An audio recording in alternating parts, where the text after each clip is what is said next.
Hi everybody, welcome. I'm down here in my wormery and I've already got my glove on. I've got the bin, one of the bins that I want to feed already out here on the bench. But before we get started, I thought I'd really quick just run through some of the numbers here. This is a pair of bins that I'm kind of treating as sister bins. I'm always trying to come up with some sort of a thought process behind some of the expressions I'm using. I got twin bins, I got sister bins, buddy bins. And I think sister is one of the better words to use here because I'm pretty sure that this bin, as well as the other bin that we're going to feed here, I think they came from a similar source, but they have different ages. In which case, sister or brother kind of makes good sense. If it's buddy, then it seems like, well, those worms could have come from different locations. If they're twin, then I think that they would have the same age. So, does anyone else think that I maybe put a little bit too much thought into this stuff? So whatever, either way, the bottom line is that this system here is 121 days old, only a few weeks older than the other bin that we're going to feed. And the discrepancy in the feeding count is only because the worms that live in here took a little detour before they came into this bus bin. They were set off into a month's worth of breeding, or at least that was the intention, by putting them into little buckets that were set up to optimize a breeding type behavior. So I kind of refer to that as breeding buckets. And yeah, you know what, we'll use this paper here to try to cover up the plastic in such a way that the worms that are still on the plastic don't get freaked out by the light and try to squirm away. And I think this piece of paper has seen better days. So perhaps we'll just utilize this as supplementary bedding when it comes time to lay in the feeding. Our feeding zone indicator, on the other hand, might still be holding out good enough for another use. It's got a big gaping hole in it. But, you know what? I think we could probably still use it again. I've always got coffee filters laying around that we could use to mark our feeding zones and to use the coffee filters just as supplementary bedding if we need it. But if it looks like it's holding out, I sometimes just like to keep going with it just to see how much use we can get out of something before it really gets so far gone that it just becomes time to compost it away. And after all, that's the main reason things are placed into these containers anyway, isn't it? So I'm kind of... what do we have here? I thought I saw something happening over here. These couple worms were connected to one another, latched onto each other in a mating behavior. Something that I kind of feel bad walking in on sometimes because by interrupting them they sometimes stop the activity, and all I can hope for is that they accomplished what they were trying to do there. Alright, so the reason I'm a little reluctant to dive into this is because what we fed last time, which was only 10 days ago, was broccoli. And I think even more than just one person commented on the likelihood of that broccoli possibly having some foul odors. And I didn't know if we were going to expect that, or if we'd even see any leftovers. I mean, I think a lot of people even acknowledge the fact that when they feed broccoli to their worm bins, the stuff is gone almost immediately. Every time I see a little white something near a piece of old, right there too, right? A little piece of potato peel that had not been frozen before being put into the worm bin, I always assume it's trying to grow. And it did seem like that's exactly what we saw over here. This looked like the chit growing on one of those potato peels already from right there. So let's just dive in. I'm curious, you know, if we do still have leftover of that broccoli, it would be surprising, because that is one of their favorites. And since I freeze everything, everything just probably turns to mush as soon as it thaws out.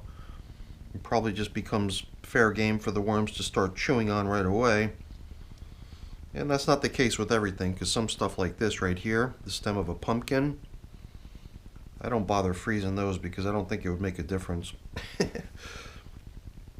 Those, I believe, will invariably take a long time to break down. So we're already like halfway through, and we've encountered stuff that we would probably expect to find in the worm bin after a great deal of time has passed. Stuff like this corn cob. It would probably shatter if I tried to break it, and if we did, we'd probably see a whole bunch of worms nestled inside the emptied out core of the thing. But I just like to let it go, let the worms work on it in peace. And I mean, we're in the middle of winter here, and in my region, corn is definitely a summer food. So it's been quite a long time since the last time I placed any corn cob into any of my worm bins.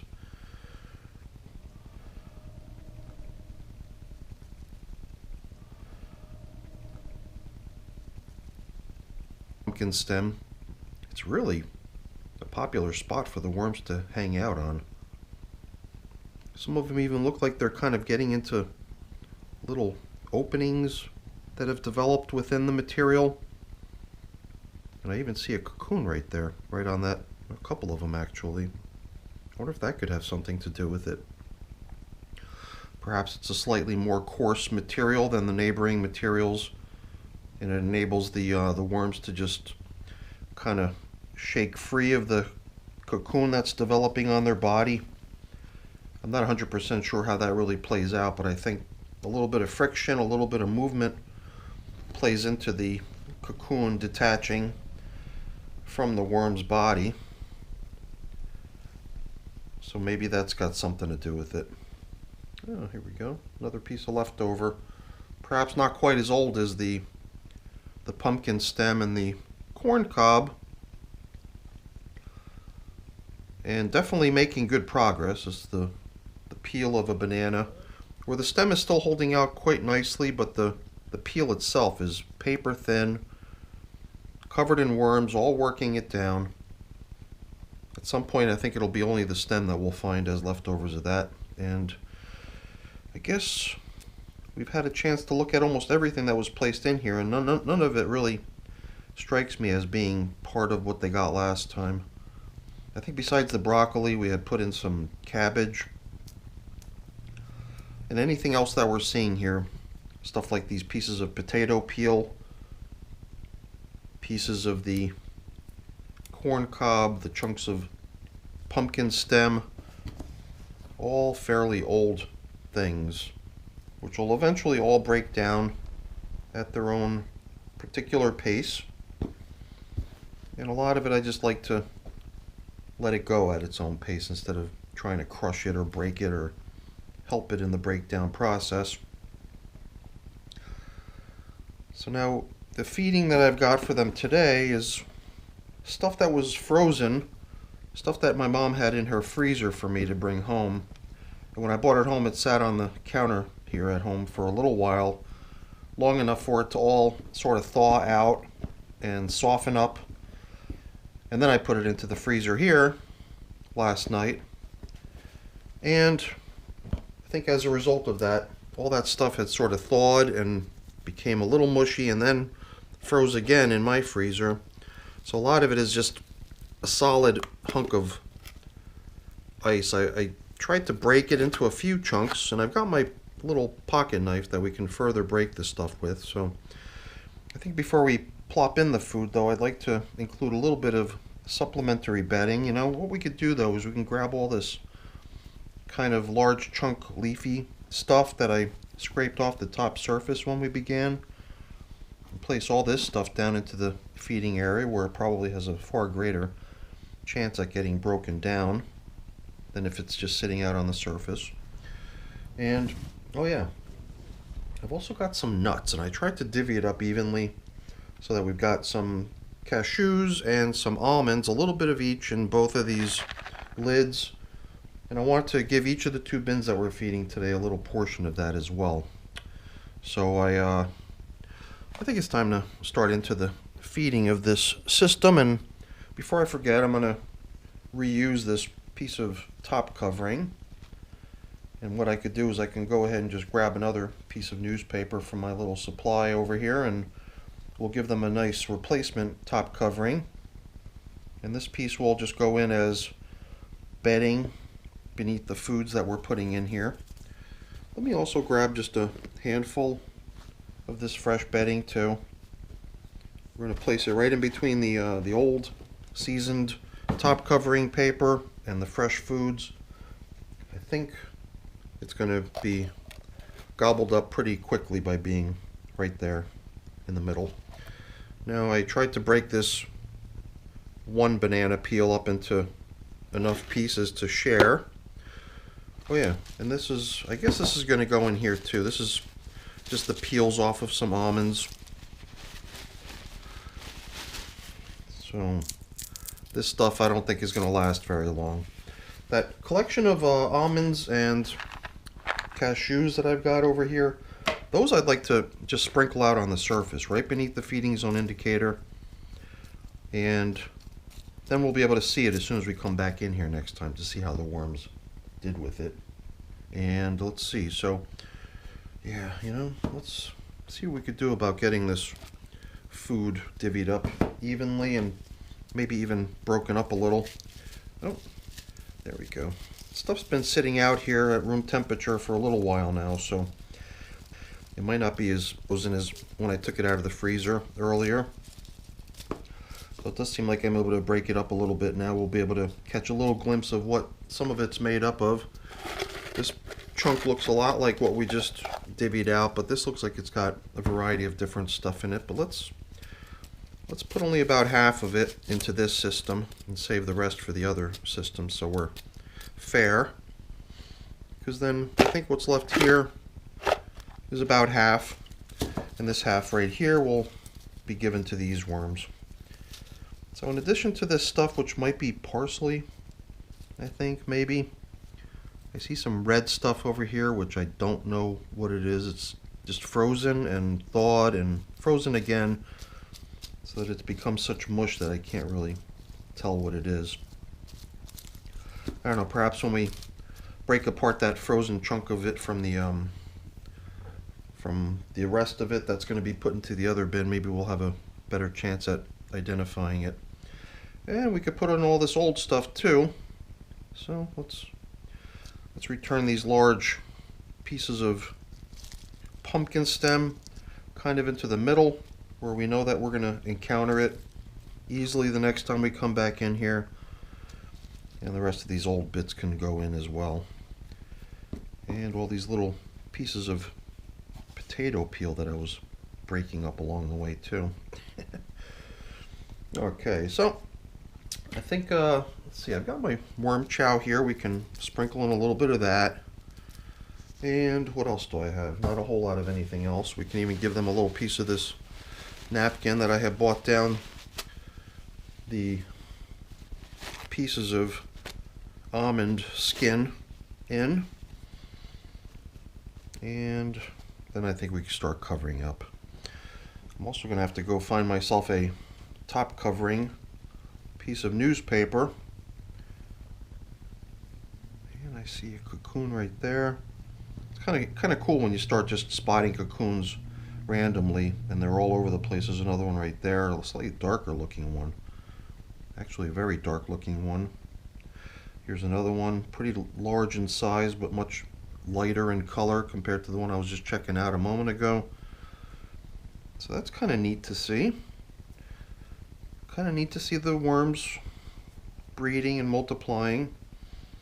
You know, before we cover up, really quick, I'm going to do a quick tilling of the outer edges of each bin. Oh my goodness, this is where all the worms are. Look at them all. I wonder if we're going to find as many on the other edge too. Could I have just scared them away from the feeding zone and that's how they all ended up over here? I mean, it is true that this is where I stacked all the material that the feeding zone was made up of. So maybe these are all just the worms that were down in the feeding zone. Here's some more chunks of potato peel. Yeah, you know what? Let me go grab the top covering piece of newspaper that we can put on here, and then we can level things off and let them get back to work.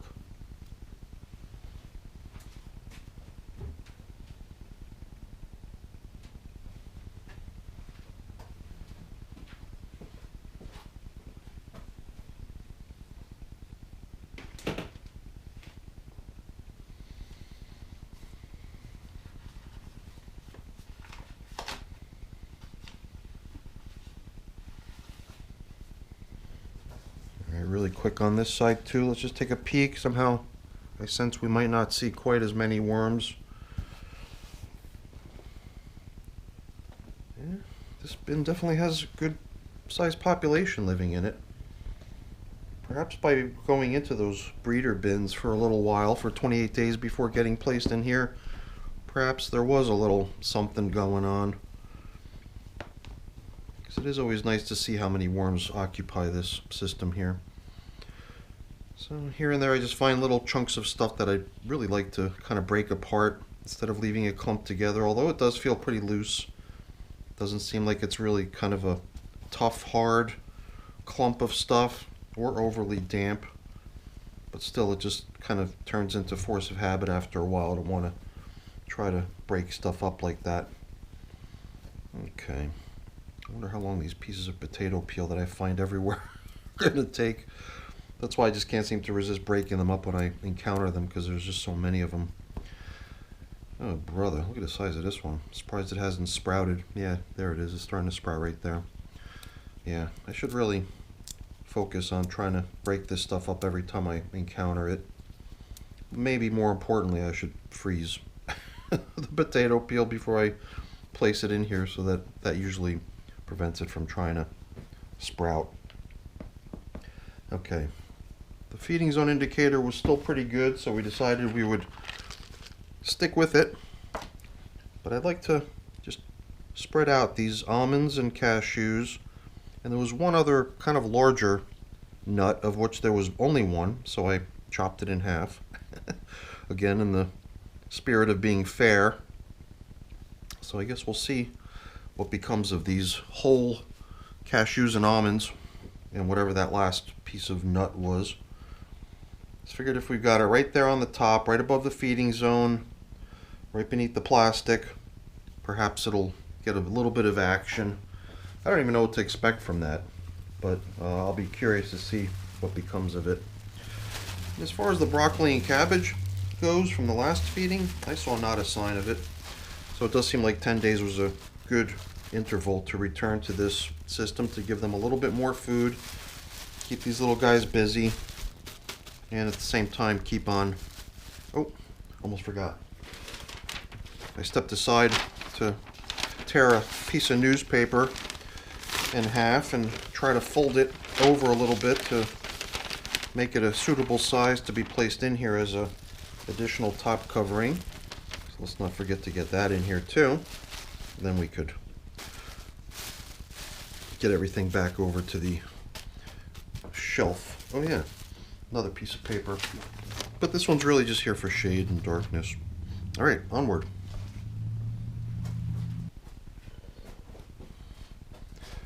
The weight of this system seems a little bit lighter. I don't know, that's just my sense from lifting it compared to having lifted the other one. But we have been attempting to keep things in sync for the most part between these bins. I think even the population of the bins is estimated to be quite close to each other. This is interesting how our feeding zone indicator managed to protect the top covering newspaper, but it was all nibbled around and chewed away for the most part. I mean, there's big fragments of it remaining here and there, which we could throw into the feeding zone as bedding, but I believe that this feeding zone indicator is certainly reusable. That chubby worm. Move aside, buddy. Here's another one. Little guy. Okay. Yeah, this feeding zone indicator looks like it's in much better shape. So this, I guess, what's the reason that this system's lighter? Maybe not quite as much material. I mean, I know it's a little bit younger, and it technically has had a fewer,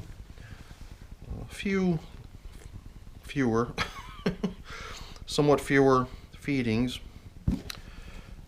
It's interesting that there's a chunk of pumpkin stem all the way out there on the edge. We usually try to position stuff like that into the feeding zone, which would have been down the middle, so that we could bump into it and track its progress. But I'm finding other stuff like a piece of corn cob there,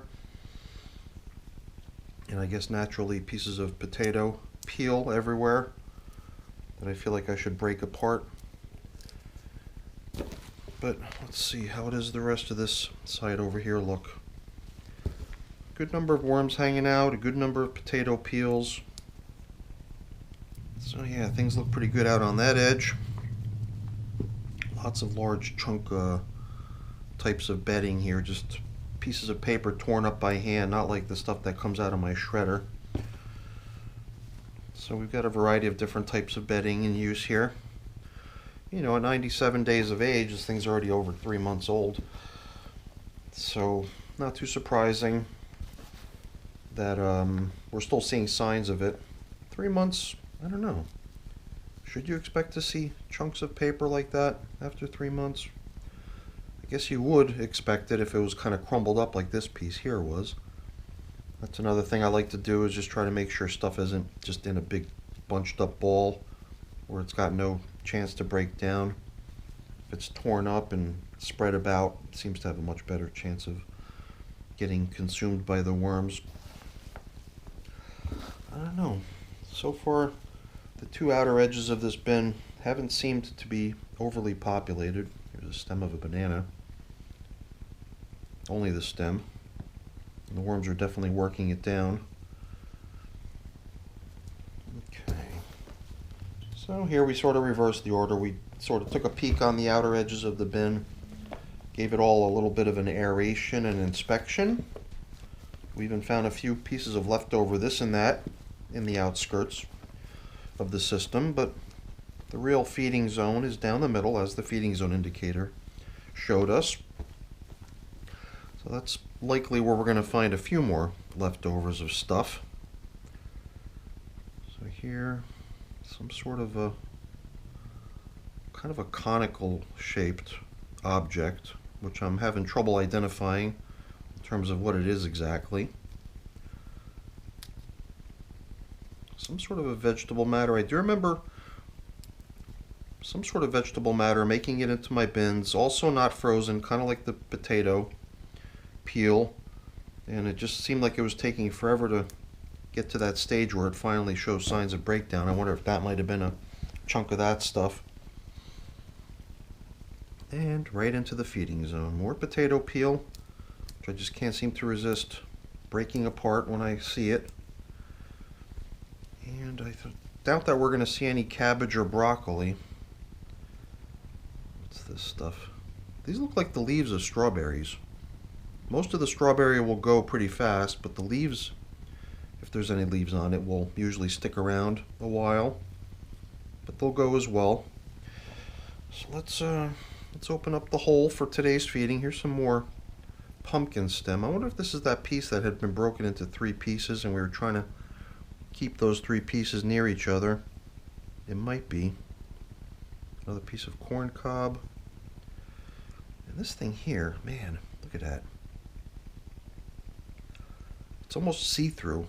It's almost transparent, the way this leaf has been nibbled clean of all the soft material, but all the tougher, veiny little structure of it is still intact, but so fine and sparse that you can just sort of see right through it.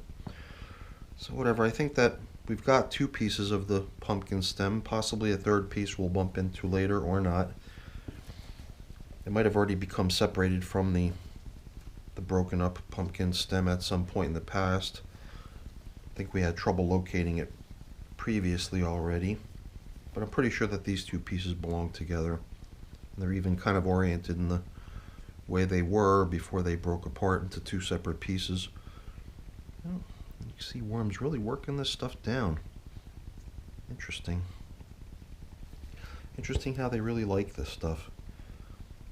This, I think, might be the seed of a avocado. So far gone already, it just crumbles in my hands. Alright, let's get this excavation completed so we can plop in today's feeding. Usually like to feel like I'm treating the first of multiple bins as my exploratory phase, but by the time I get to the follow-up, 2nd, 3rd, whatever bins, I should already have a sense of what kind of leftovers I'm going to be encountering, have a sense of how the worms are going to be doing and all that sort of stuff. There should be a minimum number of surprises, so we should be able to get down to the business of just feeding and get it taken care of a little bit more efficiently and quickly. We don't need to be so curious, but I guess if you guys have been on my channel in the past, you know that that's just my style. I can't seem to help being curious. I wonder what that is. Might just be some large leaves that sort of got matted together. Okay. Since this is the bin that we... Oh. This is a piece of my shredder, which is sort of self-destructing, but every time I bump into a piece of this, I put it aside. In the past, I had actually glued, epoxied these right back into the shredder, into their respective places, knowing that they're just going to break loose in time. So, whatever, I bought the shredder for cheap. I've had it for a couple years now. I've already gotten a good bit of service out of it, and it's still going. Although I do need to, once in a while, take it apart and clean it and even repair it a little. But, I don't know. As long as it's working, it's good enough for me. So I think we had already decided that this stuff here, perhaps not the feeding zone indicator, we can set that aside. But all that top covering newspaper seemed far enough deteriorated that we can include it as bedding down in the feeding. And then I've got the other piece of paper off to the side here that we'll use as top covering. And let's see, what else did we have? We had some napkin over here we could plop in. We even have some of my prepared bedding that we could include. And get these little guys set up with a really nice feeding zone. I'm even wondering if this would be a good opportunity to maybe even build this system out a bit better. If it is lighter than the other bin, then it's either because it's less material or maybe it's less moisture. It's hard to say. It doesn't feel like it's got less moisture. It doesn't feel dry or anything like that, so I think it might just be a little bit less material than we have in the other bin, meaning we could probably supplement that with some extra bedding and try to build out their environment a little bit more. So let's use that as our excuse to plop in a little bit more bedding right before we proceed with putting in today's fresh foods. And I know that's going to get us pretty close to the surface. We're going to have to be careful about covering things up here in the end just to make sure we don't have like food sticking out the top surface. Luckily we've got a pretty thorough plastic top covering too, which prevents any sort of delicious tempting odors from seeping out of the bin and potentially drawing pests. It always seems to work pretty well, so that's kind of nice. I'm going to put a little bit of my worm chow down here into the feeding area as well. And then we could plop in these objects here. These little popsicle worm food bars. Once again, I'm going to see what I could do about using my tool here to help break this stuff apart. This piece seems like it's holding together quite nicely.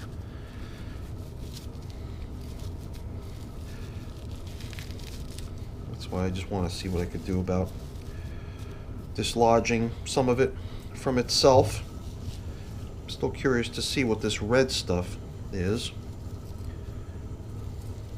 It's not that important, but it did seem like there was a bit more of it here, which seemed like it would possibly permit us to more easily identify it, since we couldn't figure out what it was from looking at it in the previous bin.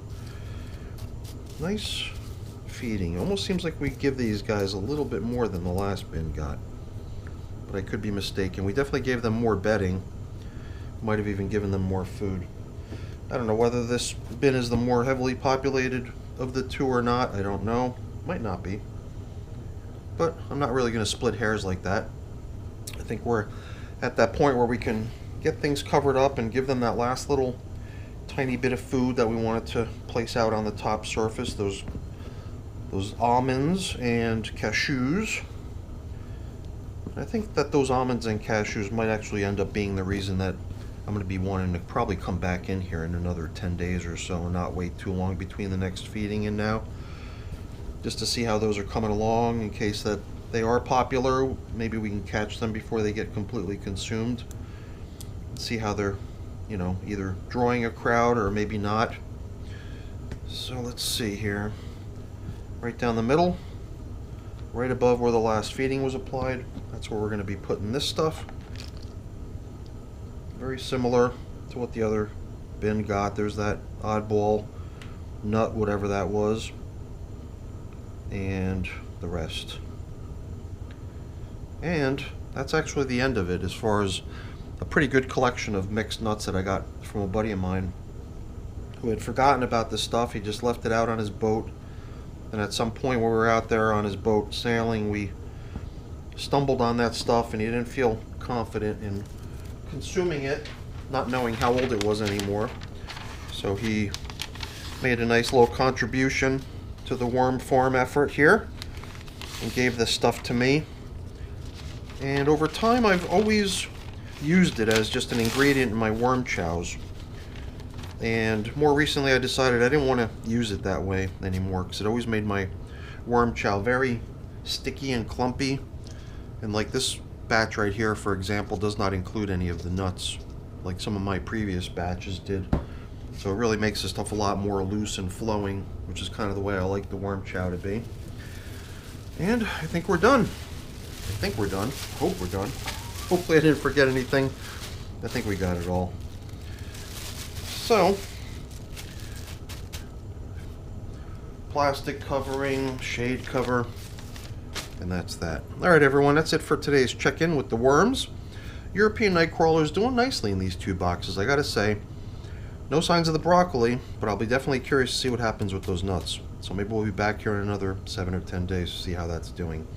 But until then, I think it's the end of the video. Alright everyone, thanks for watching. Hopefully you enjoyed it. If you did, as always, please don't forget to leave me a quick thumbs up before you go. That's always very much appreciated. And if you haven't done so already, please also consider subscribing to the channel. That's very much appreciated as well. Alright everyone, have a great day. Bye now.